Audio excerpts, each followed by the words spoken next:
الفيديو ده ليك يا حبيبة بقى، وعشان بحبك هعمل زيك بقى. يلا بينا النهاردة هنعمل فراخ بلدي وهنعمل قلقاس بقى.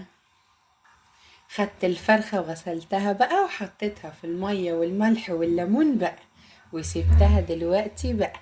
ودلوقتي هبدأ اخد القلقاس واقطعه واحدة واحدة بقى على بلانشة عشان ايدك ما تتعورش بقى.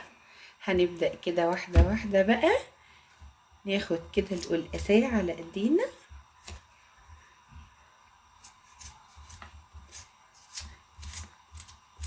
لغاية ما اخلصها كلها بقى.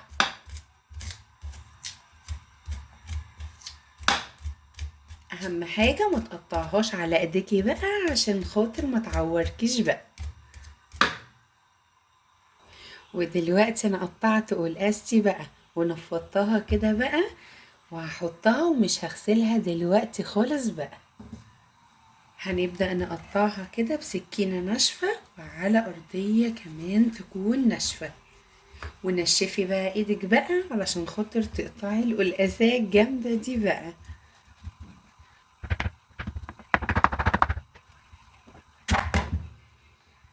الحمد لله حصل خير بقى.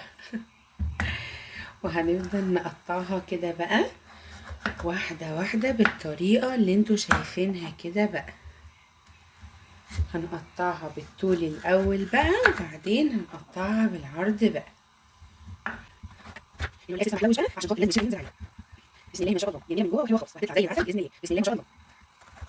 ما تنسوش تصلوا على النبي، النهارده جمعه. اللهم صل على النبي.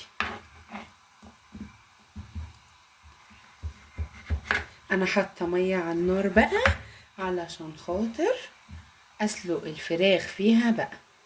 انا خدتها قطعتها كده وهبدأ بقى هقطعها مكعبات زي ما انت تحبي بقى.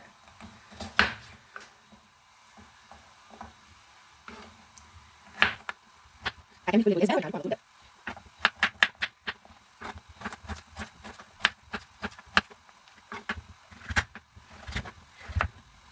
بسم الله ما شاء الله، اللهم صل على النبي. ودلوقتي خلصنا كمية القلقاس كلها بقى. بسم الله ما شاء الله. دلوقتي الكمية دي كبيرة على جوزي انا وهو بس، فبالتالي هشيل منهم شوية اعملهم طبخة تانية.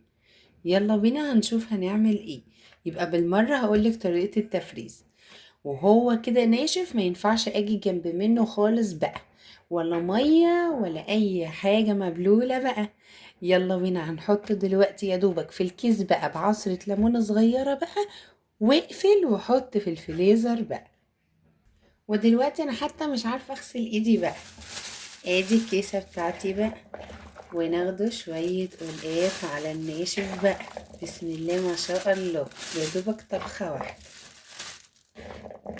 خلاص كده حلوة قوي قوي بقى. بسم الله ما شاء الله. بس مش هنعمل اي حاجة غير ان احنا نعصر عليها نص ليمونة بقى، ونفضي كل الهواء اللي في الكيسة بقى. نص الليمونة كده بقى مش هنغسله خالص، مش هيزبلق منك ولا هيجراله اي حاجة بقى. قبل ما اربط الكيسة لازم اطلع كل الهواء منها بقى.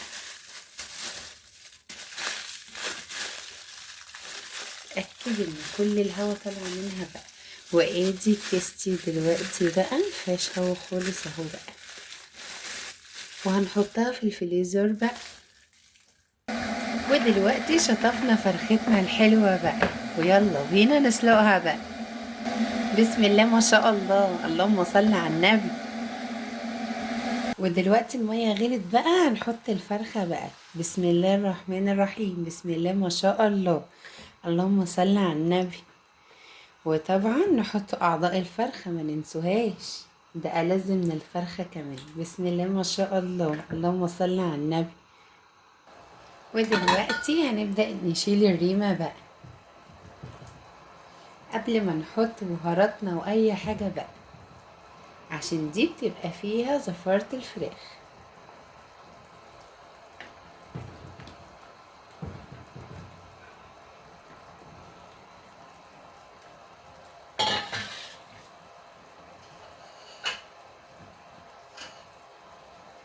دلوقتي هحط بهاراتي بقى: فصين من الثوم، فلفل اسود، شوية ملح صغيرين، وكمان واحدة مرقة، وحبهان، وقرنفل، كام عود قرنفل كده، وورق لوري بقى.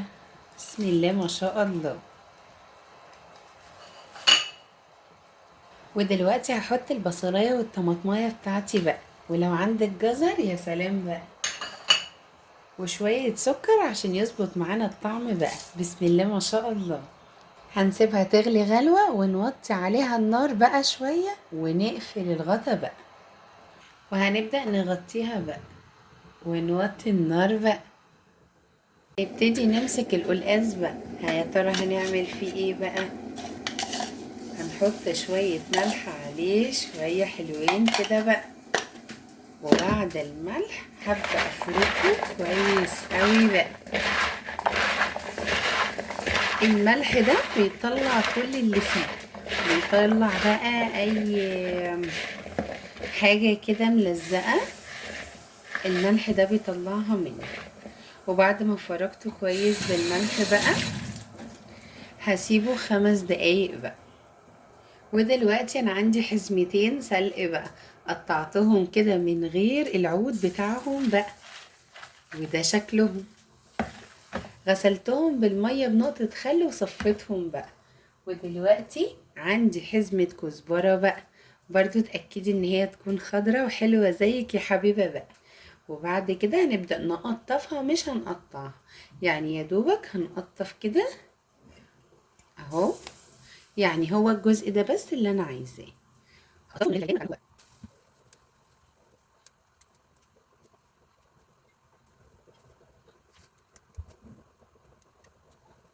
دلوقتي قطفنا الكزبرة بقى وحضرنا التوم بقى، يلا بينا نحط عليه الكزبرة الناشفة بقى.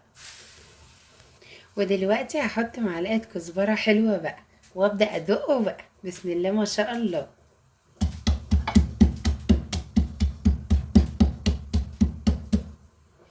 وبعد ما دقيت التوم ونعم معايا كويس قوي بقى، هبدأ احط عليه الكزبرة بقى.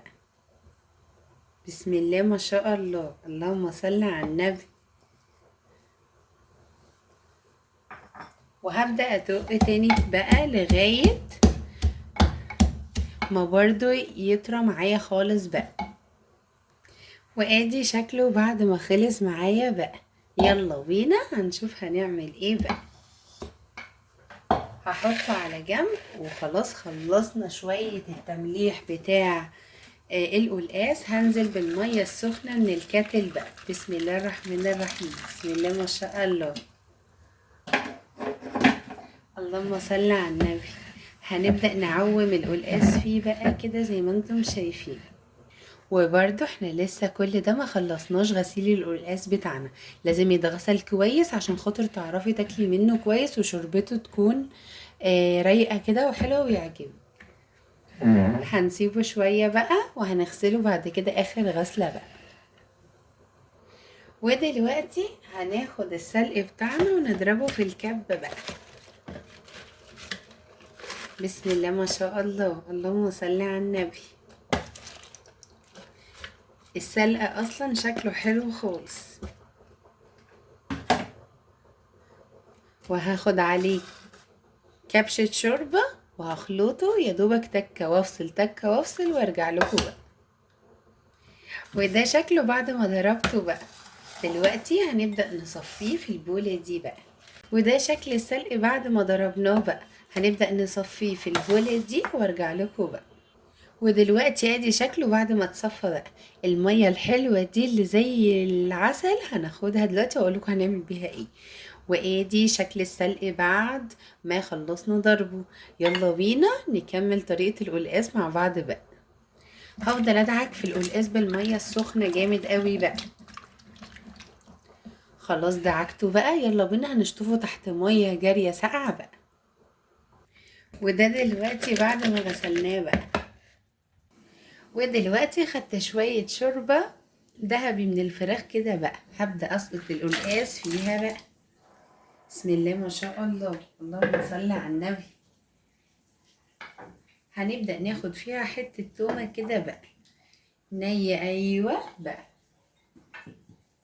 وهناخد المية العسل دي بقى ونحطها على القلقاس كده بقى، وهنسيبه يغلي غلوتين مع بعض كويس قوي لغاية ما يستوي. ودلوقتي هنعمل التقلية مع بعض بقى. شايفين السمنة البلدي؟ بسم الله ما شاء الله، اللهم صل على النبي. حتة سمنة جاموسي حلوة كده بقى، ونحطها كده تدوب بقى.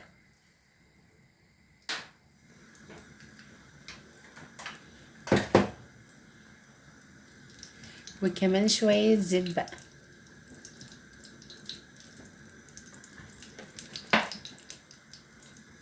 هننزل بالسلق بقى.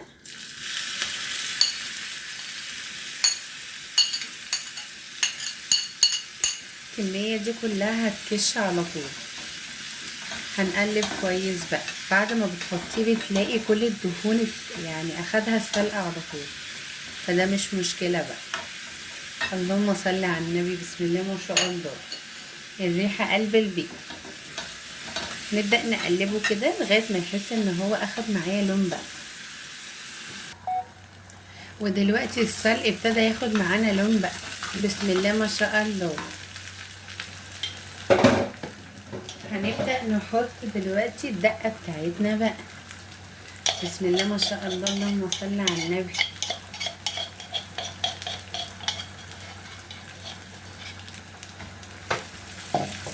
وهنديها تقلبتين تاني بقى.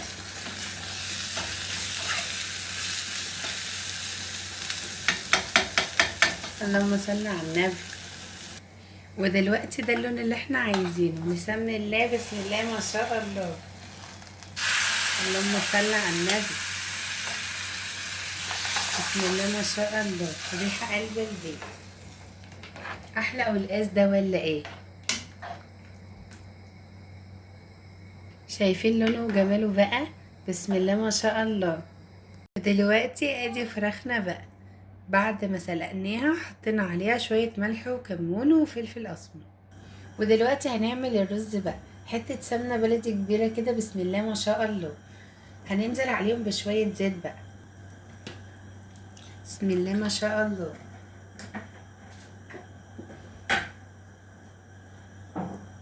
وبعد ما السمنة دبت معايا هننزل بالشعرية كده، بسم الله ما شاء الله، اللهم صل على النبي.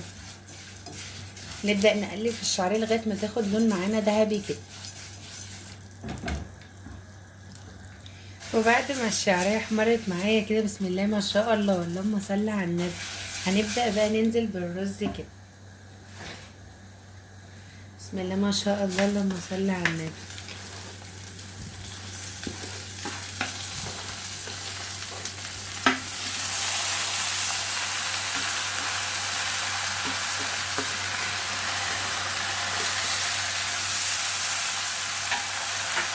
بسم الله ما شاء الله، اللهم صل على النبي.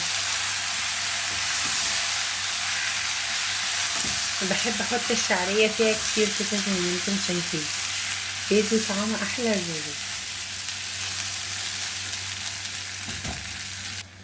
هننزل بالملح بقى، بسم الله ما شاء الله.